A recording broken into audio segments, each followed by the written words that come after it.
Hi, welcome. Enjoy the content, subscribe, and turn on notifications. Greg always believed he knew his wife better than anyone else in the world. 15 years of marriage should have meant something. They should have created a deep, unshakable bond between two people. He remembered perfectly the day he met Vanessa at the university library, both of them in their 20s, her hair pulled back in a messy bun as she studied anatomy for her physical education classes, him carrying heavy books on structural engineering. Her first smile had lit up something inside him that he thought would never fade, or at least that's what Greg believed until that Thursday night that would change everything forever.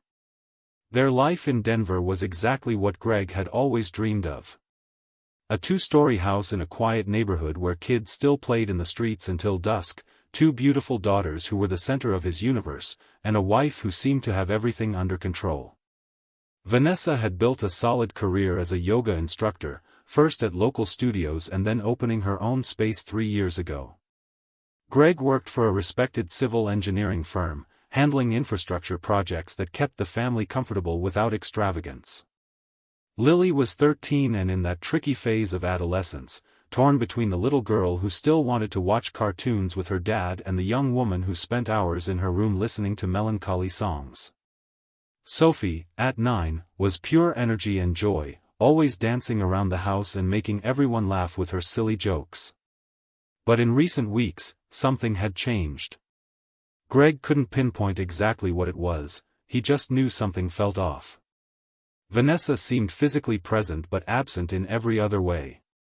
She answered his questions with one-word replies, spent more time on her phone than looking at him, and whenever he tried to initiate physical closeness, she'd come up with excuses about being tired or having a headache. Greg tried to convince himself it was just a phase, that every marriage went through times like this, but the insecurity grew like a shadow in his chest. That Thursday started like any other. Greg left for work at 7 in the morning. Vanessa dropped the girls off at school and then headed to her yoga studio. The day unfolded normally until they all gathered for dinner at 6:30 that evening. Vanessa had made roasted chicken with vegetables, one of the family's favorite meals. Lily was chattering about a science project, Sophie was trying to convince her parents to let her get a hamster, and everything seemed perfectly normal on the surface. That's when Greg, on an impulse he couldn't fully explain, asked the question that would blow everything apart. "Do you still love me?" The words slipped out before he could think better of them. The silence that followed was so thick even the girls stopped talking. Vanessa froze with her fork in midair, suspended for a second that felt like an eternity. Then she laughed. It wasn't a natural, warm, or comforting laugh. It was strange, almost nervous, forced, as if Greg had asked something absurd or inappropriate.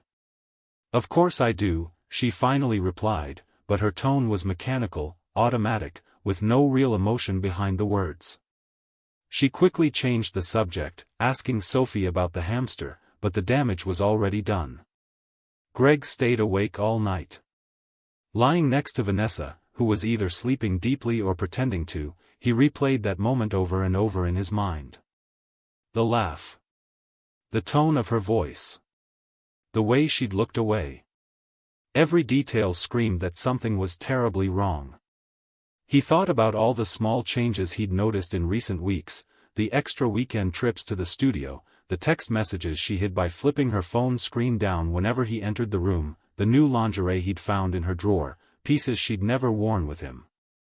How had he been so blind? When the alarm went off at 6 in the morning, Greg had already made up his mind. He wasn't going to spend another day in ignorance. He got ready for work as usual, kissed the girls who were still half asleep, and told Vanessa he had an important meeting and would be home late. She barely looked at him, just nodded while making coffee.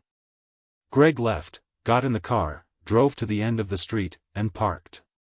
He waited 30 minutes until he saw Vanessa's car pass by, taking the girls to school.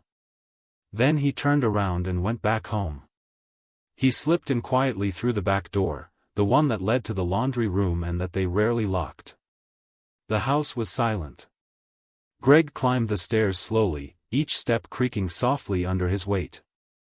He didn't know exactly what he expected to find, but he needed something, anything, that would confirm or deny the suspicions eating away at his peace. That's when he heard her voice coming from the living room. Vanessa was on the phone, and her tone was completely different from anything Greg had heard in months. She was whispering, but there was an intimacy, a tenderness that used to be reserved just for him. Greg crept closer, staying out of her line of sight. He pulled his phone from his pocket and started recording. I know, Vanessa was saying. It's only a matter of time. He doesn't suspect anything yet, but even if he does, what's he going to do? Greg is too predictable. A pause as she listened to whoever was on the other end. Of course I think about our future together. It's all I've been thinking about lately. When he finally finds out, I'll be straightforward. I won't pretend I want to fix things. It's long past time I was truly happy. Another pause. I love you too, Blake. See you at 3, at our usual spot. Greg felt as if he'd been punched in the gut. Blake. The name echoed in his mind. Blake, the personal trainer at the gym where Vanessa worked, the young, muscular guy she'd casually mentioned from time to time, always in the context of some funny story from the studio. Greg had always assumed Blake was just part of the scenery, another superficial acquaintance in her life. Never, not for a single second, had he imagined that name carried so much weight, so much betrayal. He waited until he heard Vanessa hang up the phone, then walked into the living room. She was turned away, putting her phone into her bag, still unaware he was there. Vanessa. His voice came out steadier than he expected. She spun around quickly, eyes wide with surprise and something that looked like fear. Greg. What are you doing here? I thought you had a meeting. I also thought you were faithful. Seems we were both mistaken. Greg held up his phone, showing her it was recording.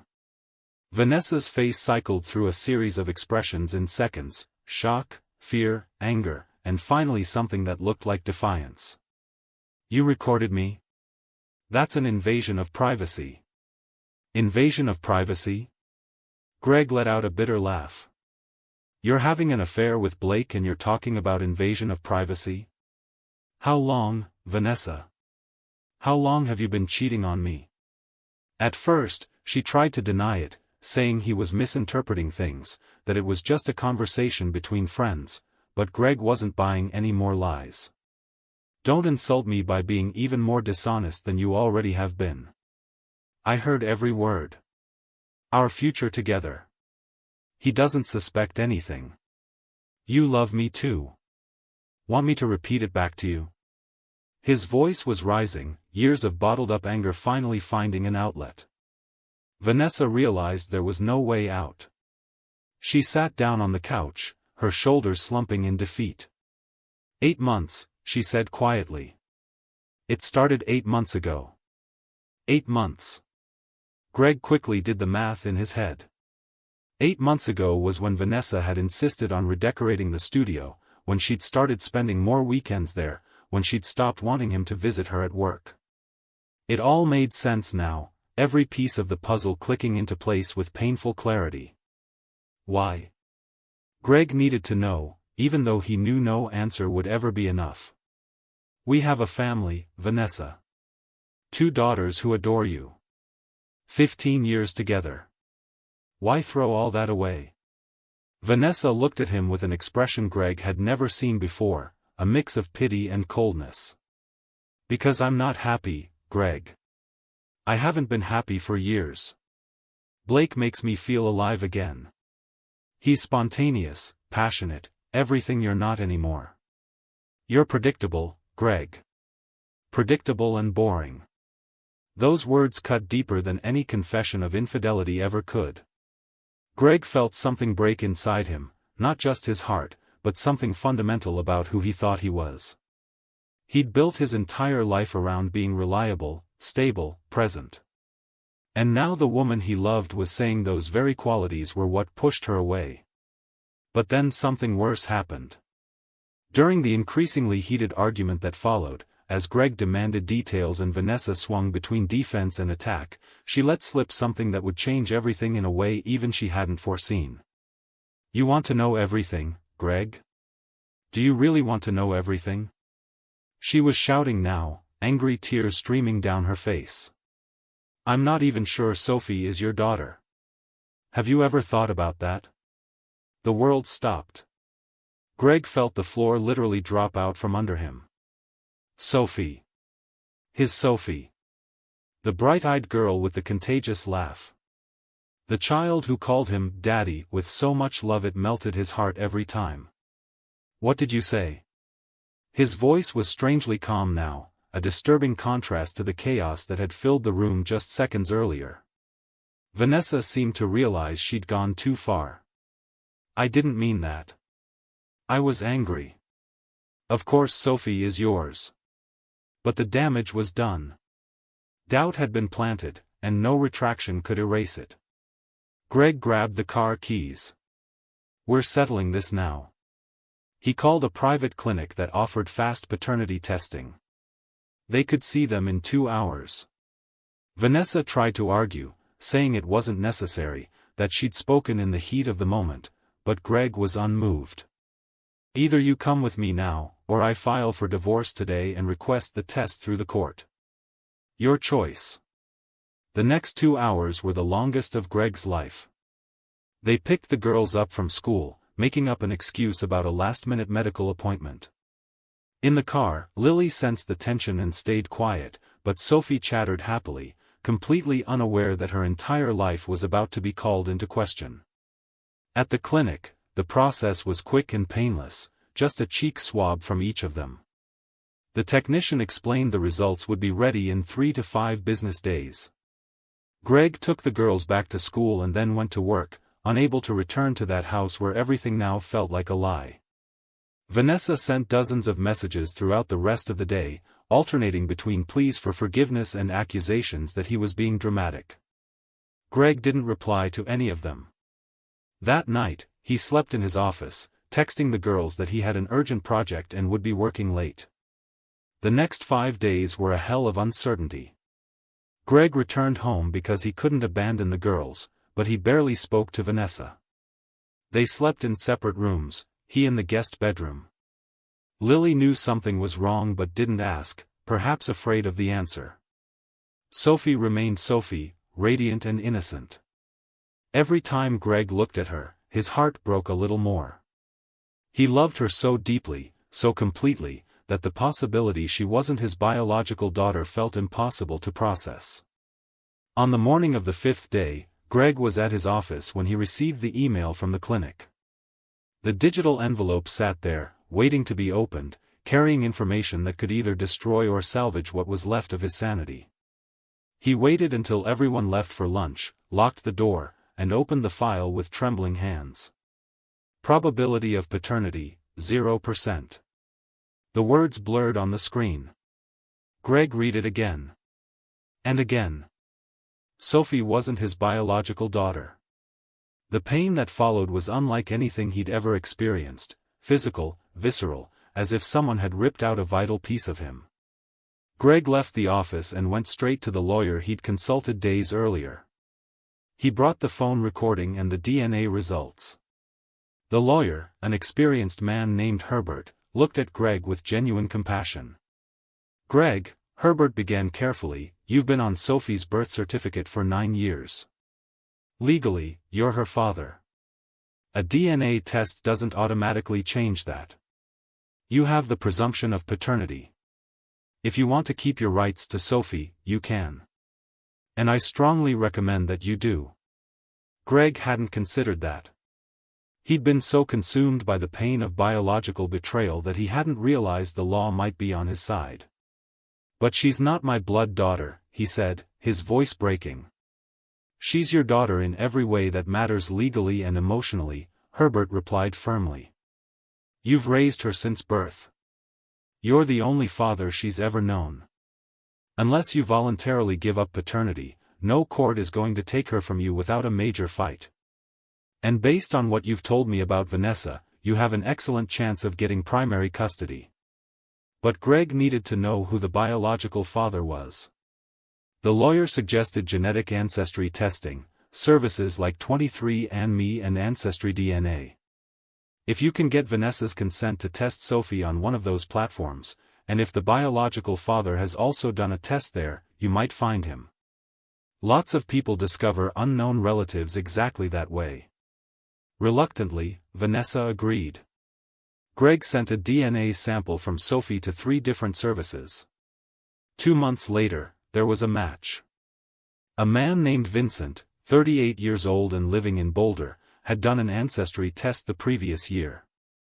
The system identified him as Sophie's likely father with 99.9% probability. Vincent was completely shocked. He vaguely remembered Vanessa from a wellness conference in Las Vegas about 10 years ago. There'd been a night of drinks and a casual encounter, but he'd never known it had resulted in a pregnancy. Vanessa had been married at the time, and Vincent had assumed any child would be her husband's. He had his own life now, he was engaged and planning to marry in 6 months. He'd never had children, and now learning he had a 9-year-old daughter was turning his world upside down. Greg arranged what he called an important family meeting for a Saturday. He invited Vanessa's parents, her 2 brothers with their families, and his own parents too. He said it was about the family's future and that it was crucial everyone be there. He also invited Blake, sending a message from Vanessa's phone while she slept, saying it was time for him to officially meet the family. Vincent was invited as well. Saturday arrived. The living room was full, everyone chatting with the cheerful, curious tone of people who had no idea what was coming. Vanessa was visibly nervous. When Blake showed up at the door, confusion spread through the room. Vanessa turned pale. Blake looked just as lost. Vincent arrived minutes later. Greg closed the door and stood in the center of the room. "Thank you all for coming. I know you're confused, but it'll all make sense soon." He began calmly, explaining that he discovered Vanessa had been having an affair for 8 months. He connected his laptop to the TV and played the recording from that morning, Vanessa's voice filling the room with words of love for Blake, words of disdain for Greg. The silence was absolute. Vanessa's mother started crying. Her father stood up, his face red with anger and shame. But Greg wasn't finished. He then displayed the paternity test results on the screen. And for those wondering, yes, she went beyond emotional and physical betrayal. "Sophie isn't my biological daughter." Shouts erupted from several directions at once. Blake, who had promised Vanessa they'd face everything together, simply walked out of the room. Greg heard him start his car and drive away. Vanessa ran after him, screaming his name, but he was already gone. Greg then turned to Vincent. "This is Vincent. Through DNA ancestry testing, I discovered he's Sophie's biological father. He didn't know she existed until 2 weeks ago." The revelation added another layer of shock to the room. Vanessa's father confronted her with a coldness Greg had never seen. "You destroyed your family for what? For a man who didn't even have the courage to stay? How could you do this?" In the months that followed, Greg's life became a complex legal battle. His lawyer made it clear that Greg had full legal rights to Sophie. He was on the birth certificate, had acted as her father since birth, and had the presumption of paternity. Vincent didn't automatically gain rights just by being the biological father. The divorce proceedings drew local attention. Greg was awarded primary physical custody of both girls. Vanessa lost her yoga studio as clients began canceling en masse. Blake blocked Vanessa completely. She ended up in a small apartment, working as a receptionist at a gym. As for Vincent, after discussions with family therapists, it was decided he could get to know Sophie gradually, without pressure or immediate expectations. Greg didn't stand in the way. He recognized that Sophie deserved to know her full biological history when she was ready. Vincent started with occasional supervised visits, just for coffee or ice cream, initially introduced as a friend of Daddy's. A year after that devastating family confrontation, Greg was in a very different place. He'd started therapy, not just for himself but also for Lily and Sophie. He and Lily had developed an even stronger bond. For Sophie, Greg remained simply Daddy. Legally, emotionally, and in every way that mattered. The court had affirmed his legal paternity. Vincent remained a peripheral presence, respecting the boundaries that had been set. There were moments when Greg wondered if he could have done something differently. But his therapist helped him understand that the betrayal was about Vanessa's choices, not his failures as a husband or father. He'd been exactly what he'd promised to be, faithful, present, dedicated. The house had a different tone now, quieter, but also more honest. Greg didn't hide his pain from Lily, but he also didn't let it define who they were becoming. They talked openly about feelings, about betrayal, about forgiveness, and about how to move forward without carrying bitterness. Vanessa tried to reconnect with Greg a few times, sending long messages about regret. But Greg had learned a crucial lesson: some bridges, once burned, shouldn't be rebuilt. He replied just once, "I asked if you loved me because I felt something was wrong. You laughed. That laugh told me everything I needed to know. There's no going back. But thank you for giving me the two best things in my life, my daughters. They'll always have a father who loves them unconditionally." On the second anniversary of the revelation, Greg was sitting in his backyard watching Lily practice volleyball with some friends. Sophie was there too, laughing and trying to keep up with the older girls. Vincent had stopped by earlier that morning to drop off a birthday gift for Sophie and then quietly left. It was an unusual arrangement, but it worked. The pain of everything that had happened was still there, probably always would be, at some level, but it was no longer paralyzing. Greg had rebuilt his life in a way that honored who he truly was. His daughters, both of them, knew they could count on him unconditionally. Vanessa had taken a lot from him: his trust, his marriage, even his certainty about his own fatherhood. But she hadn't taken the most important things: his capacity to love, his integrity, and his determination to be a man his daughters could admire. Vanessa's strange laugh that Thursday night still echoed in Greg's memory sometimes. But now, instead of pain, he felt something close to gratitude. That fake laugh had been the catalyst that freed him from a life built on lies. It had hurt terribly to uncover the truth, but living in ignorance would have been worse. And as Greg watched his daughters play under the afternoon sun, he knew he'd done the right thing. He'd faced the truth when it would have been easier to look away. He'd fought for his rights as a father when many would have given up upon learning the biological truth. He'd chosen dignity over convenience, and love over genetics. Vanessa might have laughed at that question about love, but Greg had the last word. He'd walked away from that broken marriage not as a victim, but as a survivor, stronger and more aware of his own worth. Most importantly, he'd kept his daughters, both of them, because he understood that being a father was about presence and love, not just DNA. Thank you for watching the video. If you enjoyed it, don't forget to subscribe to the channel and turn on notifications so you won't miss any updates. See you next time.